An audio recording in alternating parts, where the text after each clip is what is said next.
¿Están interesados? Pues bien claros y obviamente algunas preguntas que pueden ser el motivo de esta charla, ¿no?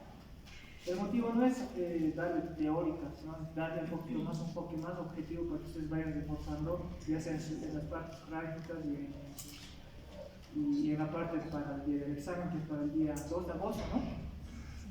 Sí. 2 de agosto no es día del libro. ¿El qué? Sí, ¿no? De forma rápida vamos a hacerlo. Hoy, bueno, había un programa para el síndrome de distrés respiratorio agudo ya. Parte de lo que es la insuficiencia respiratoria, ¿no? Entonces, como van a ir viendo en la diapositiva, ¿cómo podemos definir o cómo se define en la actualidad, ¿no? Desde 1967, miren, ya es bastante tiempo, se ha ido definiendo que el distrés respiratorio agudo es de inicio agudo, ¿no? Que se acompaña por datos de hipoxemia. ¿Qué es hipoxemia? Disminución de oxígeno en la sangre, sangre, hipoxemia. Taquipnea, disminución de la distensibilidad pulmonar, ¿no? Entonces, distrés respiratorio agudo era un inicio agudo acompañado de estos datos de dificultad respiratoria, ¿no? Ya en el 94, el consenso americano y europeo también han ido dando consensos de lo que ya es el distrés respiratorio agudo. Pero ya en el 2011, ¿no? Ya se está definiendo, y esto que quiero que tomen bien en cuenta, que el distrés respiratorio ya tiene una definición por los criterios de Berlín, ¿ya? Los famosos criterios de Berlín. ¿Por qué los digo famosos? Porque es lógico que de aquí en adelante ustedes ya van viendo cómo van a diagnosticar o cómo van a ver un distrés respiratorio agudo en relación a los criterios de Berlín, ¿no? Entre otras denominaciones, o sea, ustedes no lo confundan porque algunos lo denominan distrés respiratorio agudo del adulto o lo pueden llamar como pulmón húmedo. Entonces, si ustedes escuchan, este paciente parece que tiene pulmón húmedo, ya tienen, no, este paciente está posiblemente con distrés respiratorio. O también lo pueden denominar como un edema agudo del pulmón no cardiogénico, ¿no? O antes llamado como lesión pulmonar aguda, ¿no? Y obviamente actualmente solamente se trata de unificar todo eso como el término de síndrome de distrés respiratorio agudo, ¿no? Entonces, o SDRA, como está ahí, ¿no? Síndrome de distrés respiratorio. Estos son los sinónimos, ya edema agudo del pulmón no cardiogénico, lesión pulmonar aguda, pulmón húmedo, ¿no? O distrés pulmonar del adulto, ¿no? Entonces, la creación de los criterios de Berlín, ¿no? Se basa en 12 casos de aparición brusca de taquipnea. Había dentro de lo que es el ASPAO de 1967, veía que los soldados que venían, ¿no?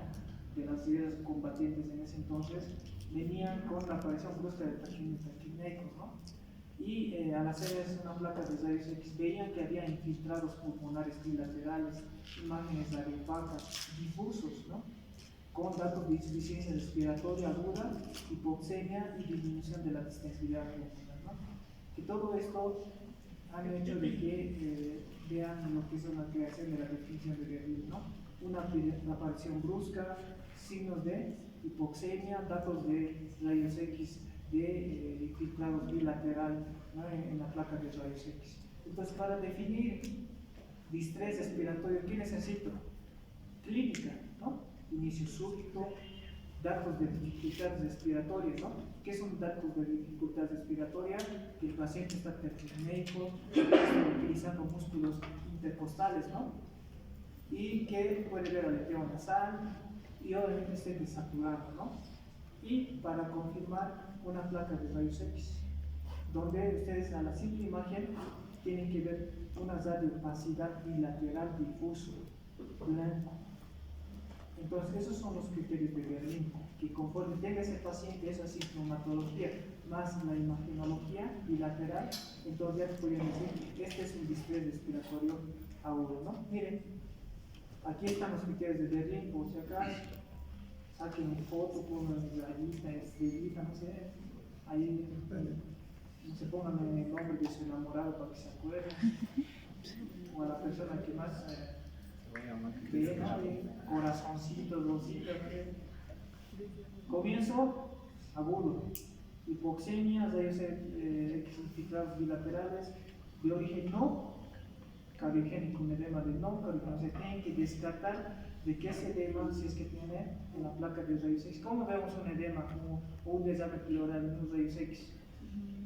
Tiene que haber un borramiento del ángulo costo, pero tiene que descartar de que no sea de origen cardíaco. ¿Cómo lo van a descartar? Obviamente por los antecedentes, que ese paciente sea insuficiente, que ya tenga insuficiencia cardíaca establecida o que ya por una ecocardiografía no tenga ningún dato de alguna cardiopatía, ¿no? Y obviamente va a haber una disminución de la compliance, que eso va a dar todos los datos de insuficiencia de distrés respiratoria, ¿no? Entonces, ya hemos dicho que el síndrome de inflamación y aumento de la permeabilidad de la membrana capilar, alveolo capilar es lo que se produce, ¿no? Ahí hay una inflamación del alveolo, por lo cual hay ese síndrome de edema intersticial alveolo capilar, el cual la incidencia es bastante, y esta incidencia, por ejemplo, esta presentación es del 2020, 21, pero ustedes recordarán que en el edema, en el distrés respiratorio por neumonía por SARS-CoV-2 ha sido brutalmente elevado. ¿Por qué? Porque la neumonía, ¿qué es neumonía? Es una infección. ¿Qué es neumonía? A ver cómo lo define. Infección. ¿Consumo de qué? ¿Cómo definimos neumonía? Tengo neumonía. ¿Cómo le respondería? La neumonía está consumiendo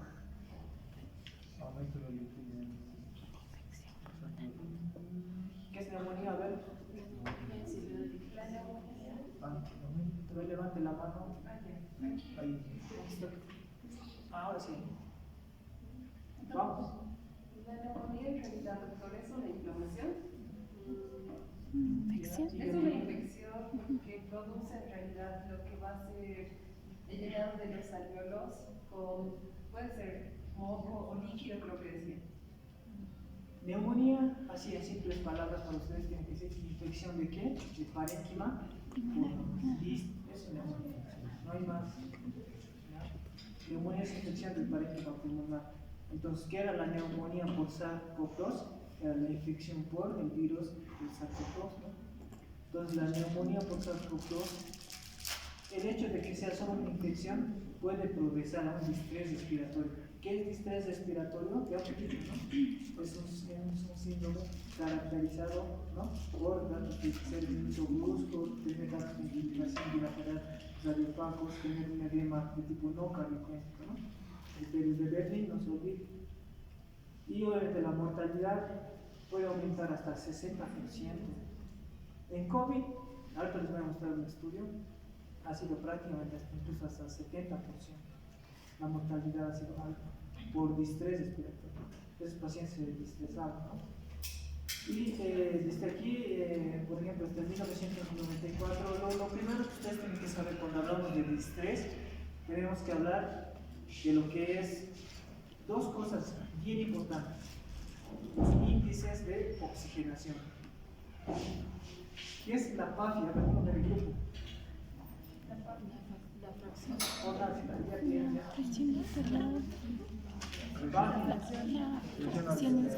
Es una cociente, doctor. Entre la presión de oxígeno y el CO2%. Es un índice de oxigenación entre la presión arterial de oxígeno y la CO2. Sencillo. ¿Cuál es lo normal de PAFI? 285. Mayor a 285. Mayor a 285. Ustedes sacan la gasometría arterial y ven la presión arterial de oxígeno en altura. ¿Cuánto es? 60. Mayor a 60, ¿no? Altura estamos hablando. Otra cosa es hablar a nivel de la costa, que es 90. Y otra cosa es hablar a nivel del alto, por ejemplo, que es de 60 milímetros de mercurio, y a nivel de la costa está a nivel de 90, ¿no? Entonces, si ustedes dividan, digamos, la presión arterial de 60 dividido entre la FiO2 que tenemos en aire ambiente del 0.21 o el 21%, les va a salir 285, ¿no? Que tiene que estar arriba de 285. Esa es la PAF. ¿Cómo estoy volviendo a repetir ya? ¿Qué es la PAF? ¿No? Y en la a nivel de la altura se le toma arriba de 300, ¿no? Pero a nivel de la altura, 3600, en el alto, ¿a cuántos metros sobre el nivel del mar estamos? 4100, ¿no? Y a nivel del mar está en La Paz 3600 y a nivel de la costa 2500, 600, ¿no? Entonces, lo que primero quiero que se descarguen los índices de oxigenación, que es la PAFI, hemos dicho ya, ¿no ven? Una cociente de la presión arterial y el FiO2, y hay otro que es la SAFI, ¿no? Si hay PAFI, habrá SAFI. ¿Qué es la SAFI? ¿Qué más o menos SAFI? Igual una cociente, pero entre la saturación del oxígeno y la FiO2, SAFI. Eso, ¿saben por qué no han hecho eso? Para que me entiendan, para los que no me están viendo. Cuando habían este tipo de épocas con el distrés, que es una pandemia total, entonces nosotros necesitamos hacer un diagnóstico rápido, oportuno. Lo que hacíamos es primero que, si no encontrábamos la PAFI, necesitas una gasometría, ¿no? Pero a veces muchas instituciones no tenían gasometría. Entonces lo que hacían es solamente detectar con un saturómetro, ¿no?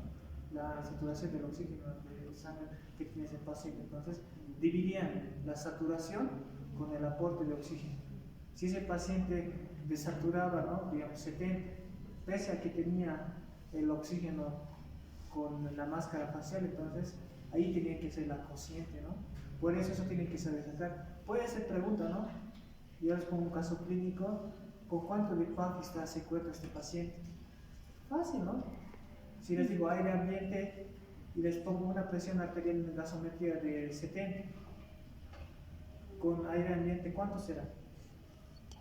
Entre 0.21. 70 entre 21, pero es que no están grabando ¿cuánto? ¿Están grabando? ¿Cuánto sale? 70 entre 21. 333. 333. Pero eso, aire ambiente, ¿no? Hemos dicho que la PAFI normal es arriba de 280 en altura, ¿no?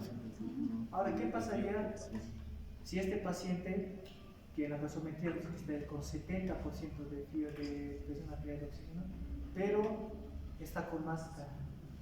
La FiO2, que normalmente en el aire ambiente es de 21%, pero cuando ya le ponemos una máscara, aumenta, ¿no? Digamos que está con máscara a 8 litros por minuto. ¿Cuánto será la FiO2? Más. Hay una técnica, ¿no? Por ejemplo, para sacar el FiO2 cuando un paciente tiene una máscara a 8 litros por minuto, nos dicen que ese 8 litros tenemos que multiplicarlo por una constante, que es 4, ¿no ves? 8 por 4, 32. 32 A 21. Y eso es más. No me digan que, ¿por qué quería estudiar medicina? Es que no me gustan las matemáticas, probabilidad de salud pública, investigación. Ahí van a manejar software, de todo tipo, aunque no crean, aquí, 8 por 4, 32, ¿no? A eso le sumas el FiO2 normal más 21. ¿Cuánto sería? 53. 53. Entonces, el FiO2 que le estás dando por máscara es aproximadamente del 53%, ya no de 21 como en el aire. Ahorita nosotros nuestro FiO2 es de 0,21, 21% somos, pero cuando ya le pones máscara ya es de, a ver, como hemos sacado, 55%. Pero para no hacernos tanto rollo, pues yo les he dado ese grupo, ¿no? 0,5. Si es que a un paciente, nosotros nuestro FiO2 es de 21%. ¿Por qué? ¿Qué es la FiO2? Fracción de inspiración de oxígeno. El aire ambiente se compone por diferentes gases, ¿sabes? El nitrógeno, el CO2 y el oxígeno. Y el oxígeno está representando del aire del 100%, el 21%, ¿no? Eso no cambia el aire y hacia la cosa baja. Entonces, lo que cambia, ¿qué era? Presión barométrica, ¿verdad? A nivel del mar, ¿cuánto era la presión barométrica? 760, ¿no? Y a nivel de la altura reduce, ¿no? 500 más o menos, 500, 490. Entonces, la fracción de oxígeno es de 21%. Pero, cuando nosotros vamos a poner las canulitas, ahí va a ser ya, les he dicho ese tip, ¿no? 30%, divídalo entre 30%. Y cuando ya utilizan máscara va a ser a 0,5 o 50% como sale, ¿no? Sí. Pues son esos tips de forma rápida, ¿no? Con cánula ya, con 0,3, con máscara 0,5%, 50%. Es por eso, ¿por qué nos interesa esto de la PAP o de la SAT? Porque valores por debajo de esta nos va a clasificar el distrés respiratorio, y ese distrés respiratorio leve, moderado o grave o severo, ¿ya? Y es bien sencillo. El distrés respiratorio leve es cuando se presenta un distrés respiratorio entre 285 a 200. Si yo llevo una PAFI de 220, voy a decir está con distrés leve. Pero si llega entre 200 a 100, va a ser un distrés moderado. Si va a estar por debajo de 100 la PAFI, va a ser severo. ¿Para qué me sirve clasificarlo en esos tres? Para tener conducta. A un distrés respiratorio leve responde con las oxigenoterapia de una cánula nada más, puede mejorar la saturación, ¿no? En un distrés moderado ya hay tal vez una ventilación no invasiva, pero si tu paciente tiene una PAFI por debajo de 100, 70, 80, ahí sí hablar de eso es para ventilación, ¿no? ¿Ya? Por eso en la época de pandemia, COVID, los pacientes venían con una PAFI de 70, 60. ¿Se dan cuenta? Cuando de PAFI de 285, que es lo normal, llegaban con 70, 60, ese paciente estaba boqueando por requerir un oxígeno. ¿Alguna vez ustedes han tenido esa saciedad de agua? Cuando quieren agua, quieren hasta la pared, ¿no? No, una Coca-Colita. Toman Coca-Cola y después más sed, ¿no? Pero no, Otra Coca-Cola. sí, eso ya es por fisiología igual, fisiopatía, ¿no? Osmolaridad, todo eso. Porque cuando uno tiene sed, va a tomar Coca-Cola, no le quita, ¿no? La saciedad de sed, peor, ¿no? Ahí está la osmosis, todo eso. Les dejo eso ya para que ustedes piensen por qué. Agüita también tomar. Pero, aunque no lo crean, esta clasificación igual, ponga la estrella, corazoncito, ¿no? Es que, ¿cómo se hacen sus apuntes? ¿No? ¿Cuándo voy a considerar leve, moderado o severo? ¿Ya? Entonces, como ven ahí en el cuadro, la PAFI menor a 300 antes, de 300 a 200 vamos a denominarlo leve, o de 285 a 200 va a ser leve, ¿no? Antes se llamaba lesión pulmonar aguda, ¿no? LPA, pero ahora ya es solamente como distrés respiratorio leve. Y por debajo de 200 ya viene el moderado y el severo, y a eso se le considera como agudo o severo, ¿no? Moderado o severo. Y obviamente ya para verificar los bilaterales, y obviamente tienen que descartar el edema pulmonar, que no tiene que ser cardiogénico, ¿no? ¿Cómo podemos descartar otro tipo, digamos? ¿Cómo podemos decir, tiene desarme pleural, pero será cardiogénico o no cardiogénico, o será infeccioso o no infeccioso? Entonces allí, por ejemplo, entra cuando nosotros hacemos la punción pleural. Entonces, cuando la punción pleural, hay los criterios de Light, ¿ya? Eso les dejo para su conocimiento, hay los famosos criterios de Light, que cuando sacamos el líquido, ¿no? Allí medimos albúmina, medimos proteínas totales, medimos si es reactividad a la mucosa. Entonces, cuando es más turbio, es que decir que es más con tendencia a ser infeccioso. Pero cuando es exudativo, ¿no? Pero cuando es transudativo, más purificado, pero es más de origen sistémico, ¿no? Cardíaco. O en este caso, por ejemplo, se puede poner un catéter de Swan-Ganz, ¿ya? Donde ya prácticamente no se realiza en nuestro medio, pero sí se puede medir presión capilar pulmonar, presión en cuña, lo que ya lleva por fisiopatología, ¿no? Lo que ya hemos llevado, ¿no? De presión en cuña para ver eso, que puede ser, que tiene que estar obviamente disminuido frente a que no sea un edema de origen no cardiogénico, ¿no? Eso, y ya desde el 2012 también ya se han ido viendo los diferentes grados que hemos dicho en la PAFI. Obviamente la PAFI, que les decía, ¿no? De 300 a 200, de 285 a 200, leve, moderado y grave. Acuérdense. Y esta PIP obviamente es en la CPAP o el aporte que se le puede dar con la oxigenoterapia, ¿no?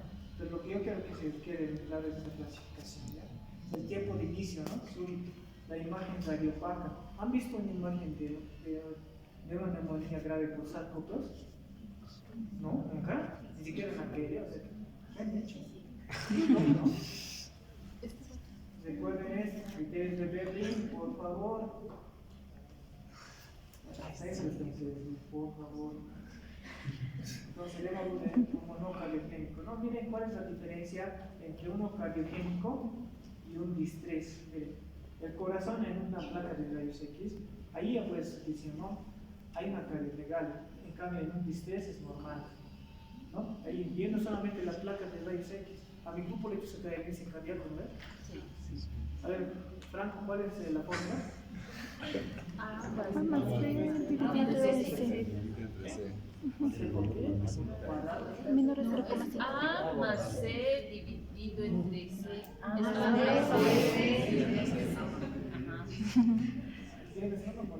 El corazón a simple vista ya hay una cardiomegalia cuando es un edema agudo del pulmón de tipo cardiogénico, ¿no? Obviamente el tejido vascular va a estar aumentado, el venoso va a estar normal, la distribución va a ser obviamente cefálica, ¿no? Y el otro va a ser caudal, más que todo por el proceso inflamatorio, ¿no? Entonces son características que diferencian el edema agudo del pulmón cardiogénico versus el no cardiogénico, ¿no? Y obviamente, ¿qué es el broncograma aéreo? ¿Alguien sabe? Se están llamando imaginología, ¿no? Solo se va a dar en la neumonía. ¿Quién está hablando? No vamos. Atrás. En este, Ya, a ver. El broncograma solo lo vamos a poder observar en la neumonía en realidad.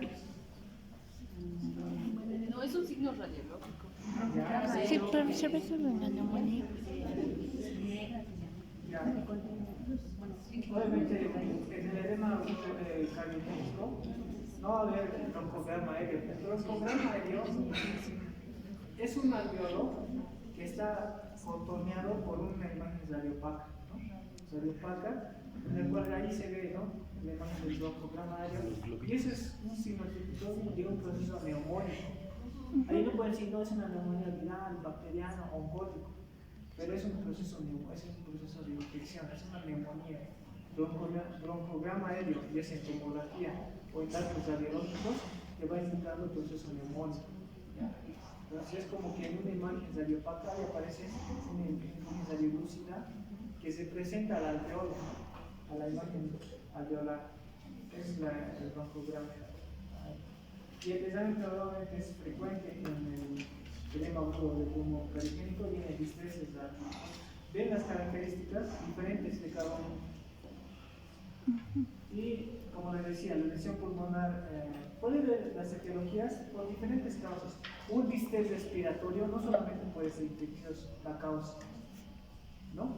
La causa puede ser también traumática, un golpe, un accidente de tránsito puede generar un distrés respiratorio. Incluso si no son de causas pulmonares, pueden ser de causas extrapulmonares. Por ejemplo, una sepsis en una infección urinaria. Nada que ver, ¿no? O sea, porque la sepsis es generalizada, eso ustedes tienen que tener en cuenta.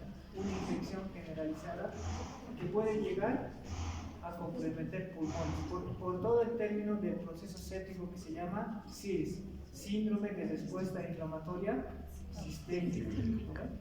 Que puede generar el distrés respiratorio. Se dan cuenta que hay orígenes pulmonares, pero también puede haber orígenes extrapulmonares, ¿no? Una pancreatitis te puede dar fácilmente un distrés respiratorio, ¿no? Un shock neurogénico, las quemaduras y todos los posoperatorios. En todo el cuerpo, cuando se somete a un trauma, a un proceso inflamatorio severo, el primer órgano que se puede comprometer son los pulmones. ¿Ya? Entonces, ahí es donde se va generando y va viendo el proceso inflamatorio. Entonces, aquí está. Un pulmón distresado, estudiantes de tercer año de medicina, distrés respiratorio. ¿Acaso no han visto esto en COVID? Por lo menos viendo noticias, ¿no? Lo típico que se veía es esto. Y este es el famoso imagen infiltrado bilateral heterogéneo. Aquí ven, este es el famoso broncograma aéreo. ¿Se dan cuenta? ¿Cómo está aquí el alveolo? Y por el contorno hay una imagen, en este caso perversa, ¿no? Y ahí está bien cómo está. Y esto es sinónimo de neumonía, ¿no? Y obviamente esta es una tomografía por una etiología viral, ¿no? Que posteriormente se encontró. Obviamente, este síndrome, esta causa de distrés respiratoria es pulmonar infecciosa, ¿no?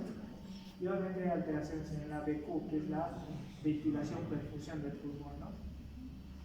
Entonces, los mediadores, esto ya solamente para repasar, es un proceso inflamatorio agudo severo, el estrés, donde ustedes recordarán que hay citocinas, hay proinflamatorios y antiinflamatorios. En este caso puede haber mediadores celulares, como ustedes recordarán la parte de inflamación. Por eso la primera parte de Berrote, tanto hablaba, ¿no?, de inflamación aguda, que las citocinas, ¿no? Pues todo ese proceso inflamatorio se activa en el estrés respiratorio, ¿no? Viendo aquí como ven, aquí es un alveolo normal, chévere, donde está bien distendido, pero imagínense cómo está completamente, se está empezando a destruir las células alveolares tipo 1, tipo 2, hay infiltración de polimorfos nucleares, hay incremento de las citocinas. ¿Cuáles son las citocinas inflamatorias? Interleucina 1, 1, 6, 12 factores de proceso tumoral. Aunque no lo crean en nuestro medio, se puede cuantificar la interleucina 6. Pero ¿cómo, doctores? ¿Acaso no era solo en el libro? Sí se puede. ¿Y para qué quieres cuantificar la interleucina 6? Para ver cuán grave está, la respuesta inflamatoria, cuán severa está. Nosotros hacemos ese monitoreo a veces de la interleucina 6. Entonces, cuando la interleucina, digamos, está en 1000, pero nosotros hacemos todas las medidas terapéuticas, entonces va bajando. Entonces decimos, ya, el proceso inflamatorio se está controlando, ¿no? Entonces, es lo que como ven aquí, todo esto se está produciendo en una inflamación severa producido por un proceso infeccioso, ¿no? Y aquí, como decíamos, proinflamatorios, ¿no? Nucleosis tumoral alfa, interleucina 2, 6, 12 y las antiinflamatorias, que hay un desequilibrio entre estos dos, ¿no? Entonces, para ir desmenuzando todo esto, ¿ya? El distrés se define por los criterios de Berlín, digamos, bien claritos: clínicos, radiológico y laboratorios, ¿no? O sea, puede ser gasométricos en este caso, ¿no? Y en este caso,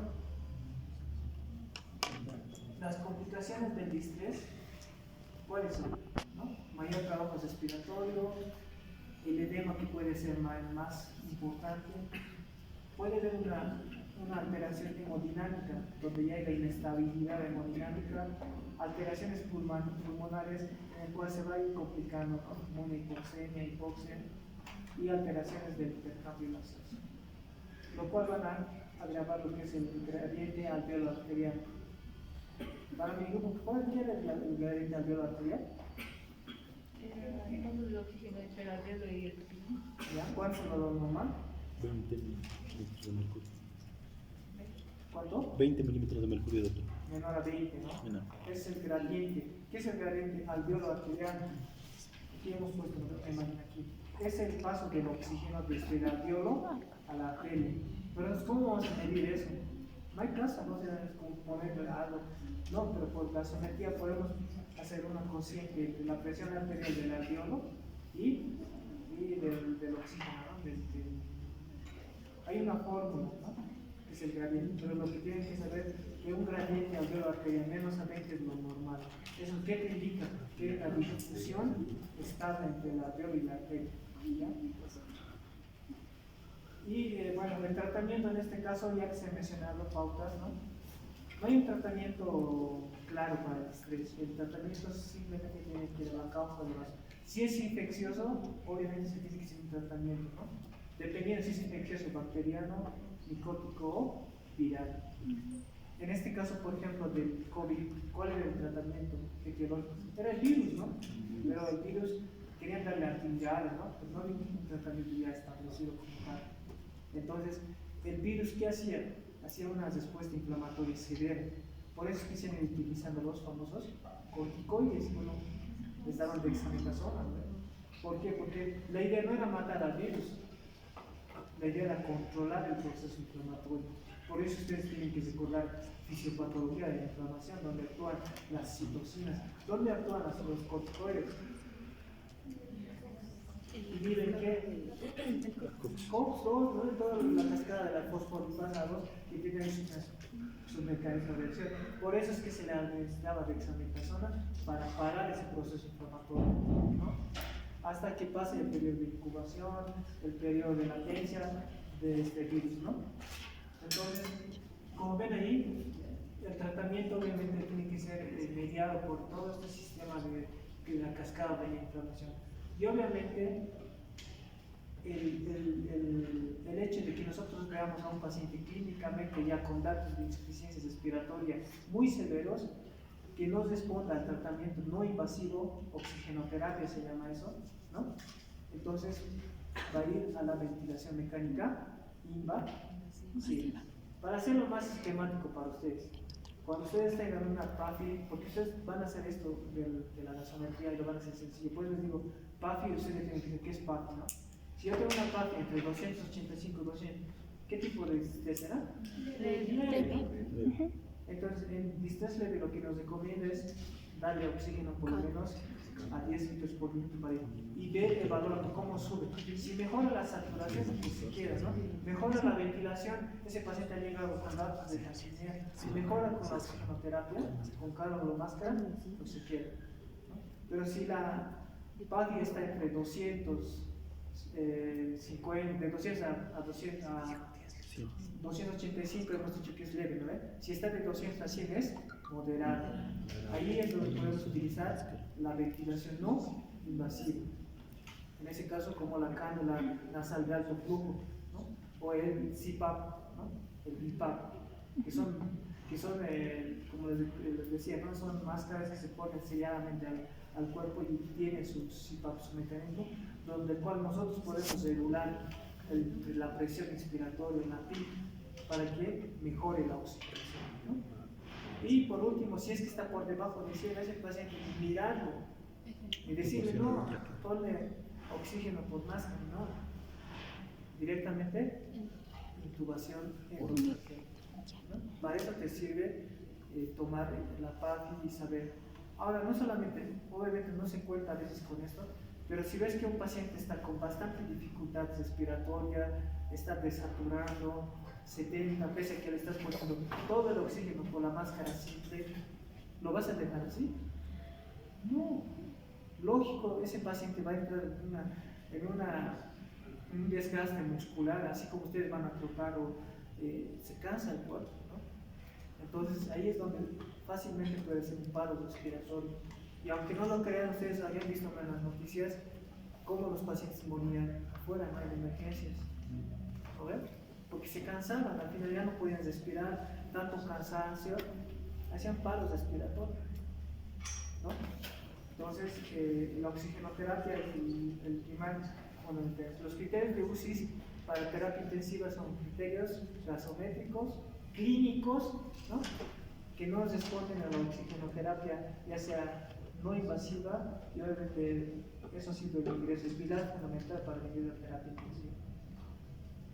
La ventilación mecánica también puede ser dañino si es que no se sabe utilizar. Por eso hay una especialidad que es la terapia intensiva en medicina crítica, ¿no? Cuando nosotros regulamos el ventilador, tiene que ser apto al cuerpo del paciente, al cuerpo del pulmón del paciente, ¿no? De eso nosotros llamamos el famoso BIDI, que es la lesión inducida por la ventilación mecánica. No es lo mismo, es como inflar un globo, ¿no? Si yo lo voy a inflar con mucha presión, ese globo puede reventar. ¿Y eso qué le vamos a llamar? Balotrauma.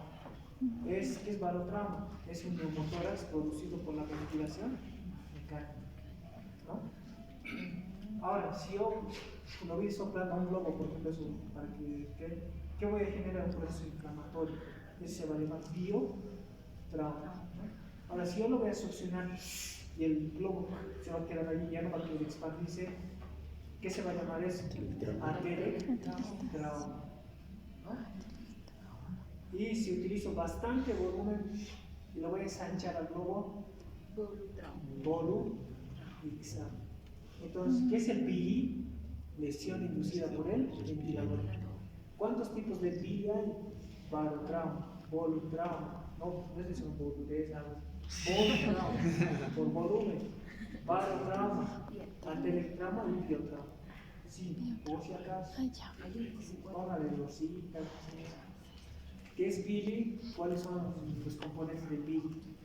¿No? Entonces ustedes ya tienen que conocer que se puede producir, el hecho de que pongan un ventilador, no es nomás poner un ventilador ya, a ese ventilador tienen que tener la forma de adaptar al paciente, ¿no?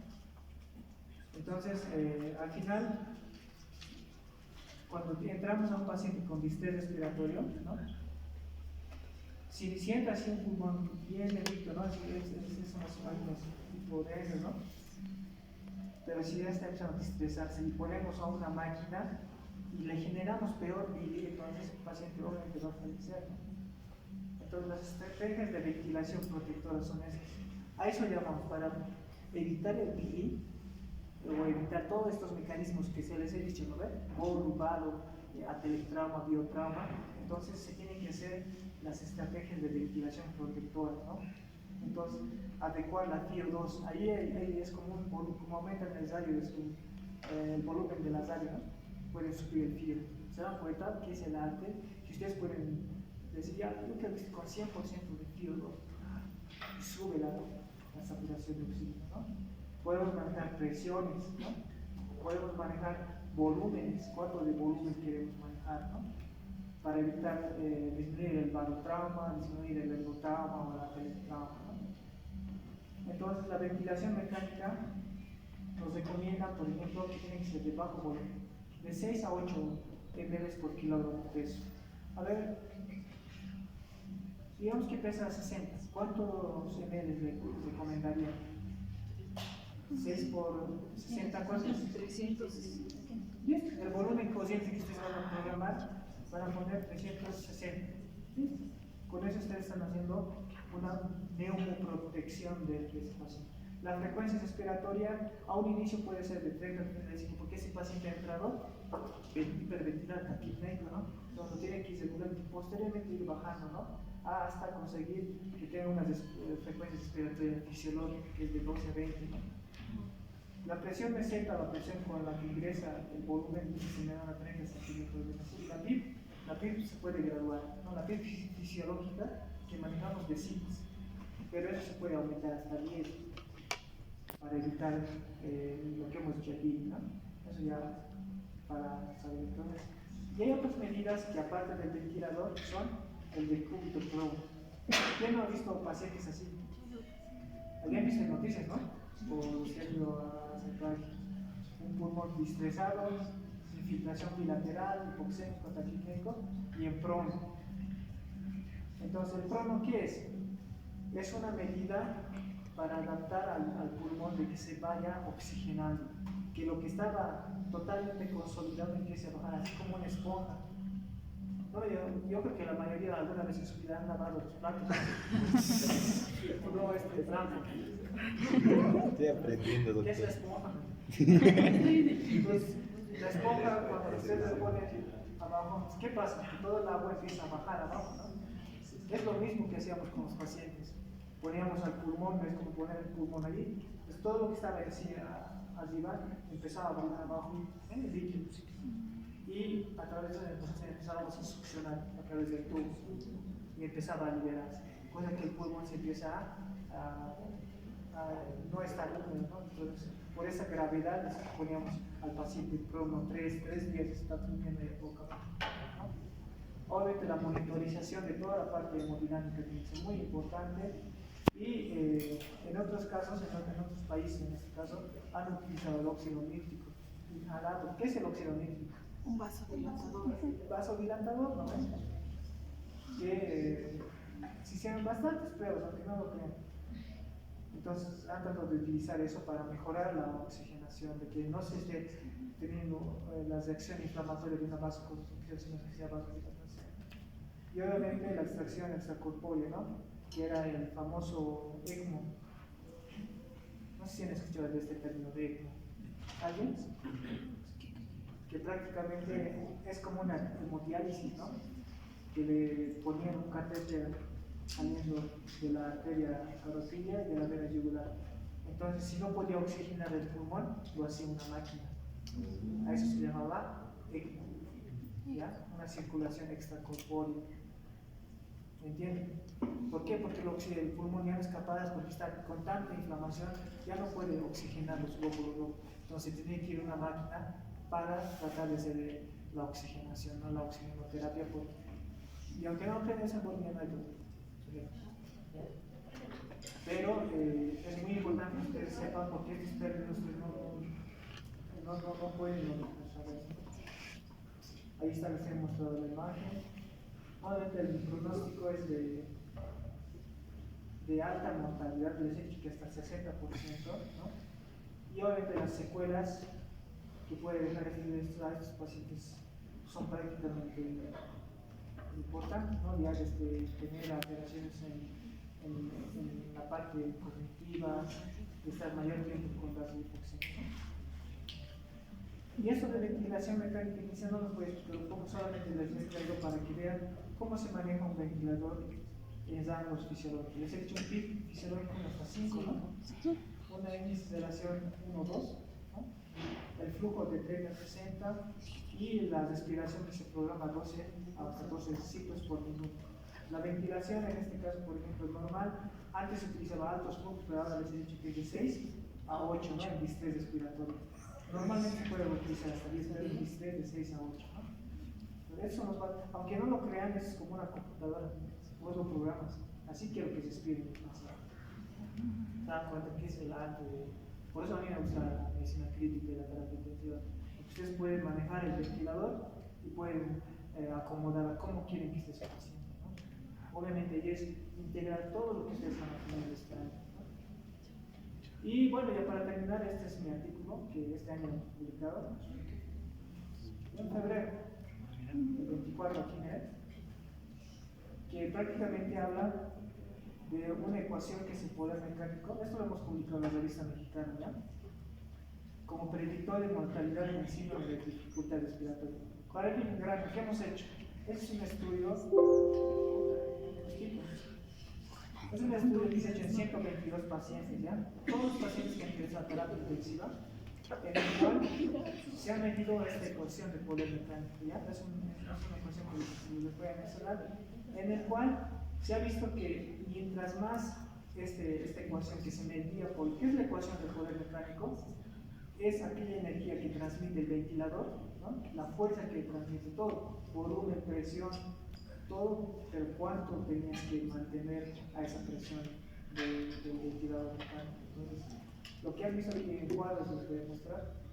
Por ejemplo, aquí, mira, fallecido, el total de 122 pacientes, mira cuántos han fallecido, 78, ¿no? 78 y han vivido 44. O sea, la mortalidad era alta, ¿no? Miren, ¿cuántos estaban muertos? De esto, miren, la inmunización de SARS-CoV-2, los que no tenían, era más alto el fallecimiento. En cambio, aquellos que por lo menos tenían el Sputnik, ¿no? Disminuía, ¿no? La mortalidad. Y a eso estaban asociados más que todo el SARS-CoV-2 y otro tipo de gérmenes que se han ido complicando, ¿no? Y el desenlace, fíjense, mientras más días estaba en terapia intensiva, más era la mortalidad, y mientras menos tiempo estaba, era menos la mortalidad, ¿no? Aquí, por ejemplo, aquí, la PAFI, fíjense, aquí está la PAFI, ¿no? Ustedes ya saben, por eso les he explicado.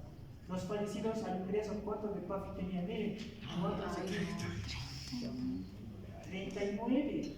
Y los que vivían por lo menos 60, ¿no? Pero igual se dan cuenta que es bajo. Pero fíjense que hay una relación entre la PAFI y la mortalidad. Mientras menos PAFI tiene, la mortalidad era alta, ¿no? El compliance también, que eso ya son parámetros del ventilador, la presión, el poder mecánico, que les decía. ¿Cuánto es lo normal del poder mecánico? Que esté por debajo de 18, que estaba 20, ya incrementando. Aquí miren, el poder mecánico estaba en 15, ¿no? Y esto todo está estadísticamente. ¿Saben qué es el valor B? No. También, a ver, alguien que es auxiliar de investigación, no se me queda.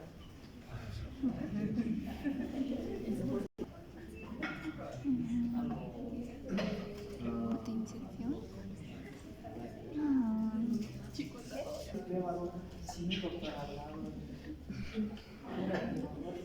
Y este segundo año sobre la salud pública, investigación. Ya, podemos darle para ya acabar. ¿En qué valor? A ver, un trabajo investigativo que ustedes pueden hacer o lo van a hacer, se va a verificar estadísticamente como clínicamente. ¿Ya? Estadísticamente se convalida. Se dice, este estudio está validado estadísticamente. Y lo que más se maneja es el p-valor. Un p-valor menos de 0.005 es estadísticamente significativo. Y aquí está menos a 0.005, sí, ¿no? Al 0.005. Entonces, ¿qué quiere decir eso? Que hay una relación, que la PAFI, mientras menos PAFI tenga, ahí está relacionado con la mortalidad. Mientras más días de ventilación esté este paciente, aumenta la mortalidad, estadísticamente comprobado, ¿no? Ahora, ¿cómo dicen clínicamente comprobado? Ahí es donde ya van a hablar del odds ratio, el riesgo relativo, que aquí tenemos acá. Aquí, por ejemplo, está el riesgo relativo. Hemos dicho que ya está comprobado estadísticamente. Miren, cómo se relacionaba la PAFI con la mortalidad, cómo se relacionaban los días de ventilación con la mortalidad, el poder mecánico, ¿no? Que se relaciona, mientras más poder mecánico, el poder mecánico se medía en joules por minuto, ¿no? ¿Qué quiere decir joules? Fuerza, ¿cuánta fuerza daba el ventilador? Mientras más joules eran más fallecidos, mientras menos eran más vivos, ¿no? Y ahí hemos sacado, aquí miren, el p-valor, había una diferencia, ¿no? Entre el poder mecánico, aquí, mientras más alto, más moría, ¿no? Mientras más bajo, estaban más vivos, ¿no? En cambio, habían otros criterios, como la presión de distensibilidad, que era indiferente, no había diferencia, pero sí había diferencia entre esta ecuación. Esta es la curva de Rock, ¿ya? La curva de Rock que te da estadísticamente cuánto tiene que estar, cuál estudio o cuál ecuación o cuál es un predictor con mayor sensibilidad y especificidad, ¿no? Aquí le asumen que el poder mecánico se aproximaba al 1, ¿no? Entonces es el que tenía mayor sensibilidad, especificidad para ser un predictor de mortalidad, ¿no?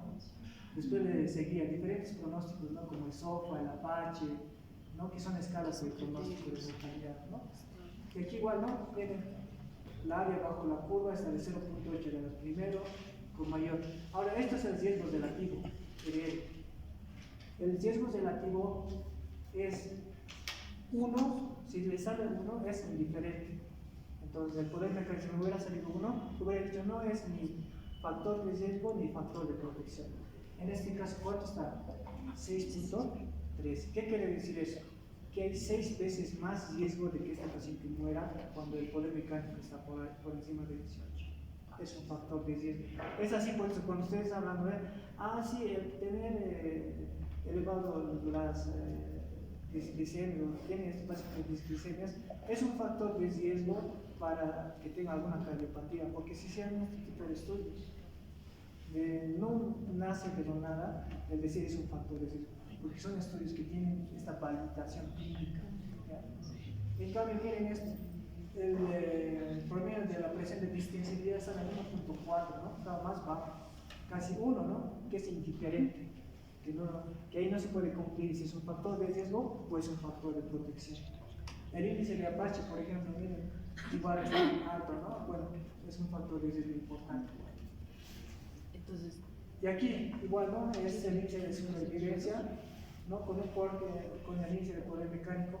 Mientras menos estaba en terapia intensiva, esos pacientes sobreviven. Pero mientras más estancia en UTI, eran más susceptibles a la mortalidad, ¿no? Entonces, la conclusión del poder mecánico, que en este caso lo hemos estudiado, es que es un buen predictor de mortalidad, ¿no? Ya lo hemos comparado con diferentes escalas.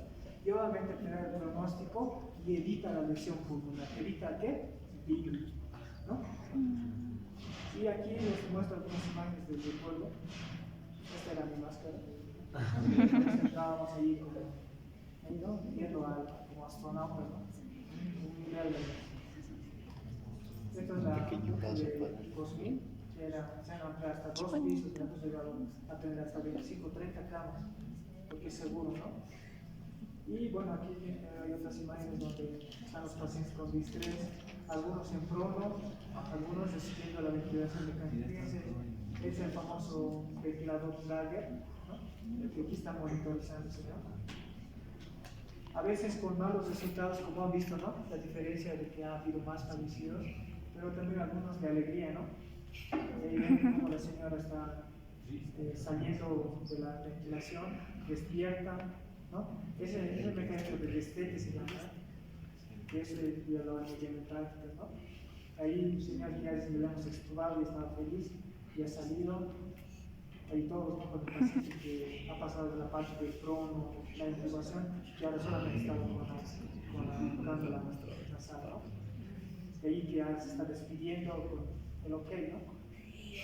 Y sale de terapia intensiva, varios de nuestros colegas, obviamente esto ha sido un equipo multidisciplinario, tanto en enfermería como ahí salimos de la unidad de terapia intensiva, ¿no? Y bueno, eso sería.